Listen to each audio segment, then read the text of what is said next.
Hi friends, PVV Vinayak ఎన్ని సినిమాలు చేశారో, అవి అందులో ఎన్ని హిట్ అయ్యాయి, ఎన్ని ఫ్లాప్ అయ్యాయో ఈ వీడియో ద్వారా తెలుసుకుందాము. అండ్ ఫస్ట్ మూవీ ఆది 2002 బ్లాక్ బాస్టర్. బడ్జెట్ 4 కోట్లతో నిర్మిస్తే 25 కోట్ల దాకా రాబట్టగలిగింది. సెకండ్ మూవీ చెన్నకేశవరెడ్డి 2002లో blockbuster. Budget 4 crores, collection 27 crores. Third movie Dil 2003 super hit. Budget 4 crores, collection 9 crores. Fourth movie Tagore 2003 blockbuster. Budget 2.5 crores, collection 29 crores. Fifth movie Samba 2004 average. Budget 8 crores, collection 16 crores. Sixth movie Bunny 2005 super hit. Budget 10 crores, collection 35 crores. Seventh movie Lakshmi 2006 super hit. Budget 12 crores, collection 22 crores. Eighth movie Yogi 2007 average. Budget 10 crores, collection 12 crores.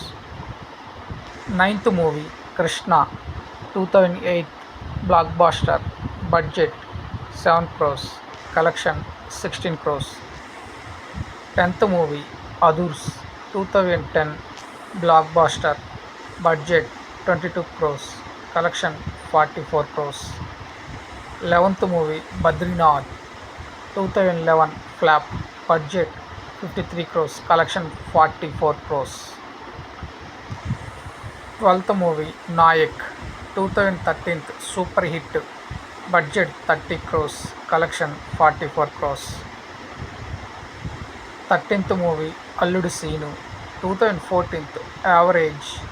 Budget 25 crores, collection 34 crores.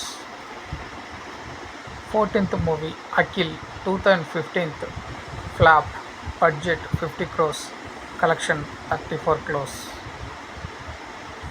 15th movie Khaidi number 150 2017 blockbuster. Budget 50 crores, collection 164 crores. 16th movie Intelligent 2018 disaster. Budget 27 crores, collection 4 crores. 17th movie Chhatrapati Hindi 2023 flop. Budget 25 crores, collection 14 crores. So friends, ఇవన్నీ PVV Vinayak డైరెక్షన్లో వచ్చిన చిత్రాలు. అందులో ఎన్ని hit అయ్యాయి, ఎన్ని flop అయ్యాయి, ఎంత బడ్జెట్తో నిర్మించారు, ఎంత కలెక్షన్ వచ్చింది అనేది ఈ వీడియోలో తెలుసు.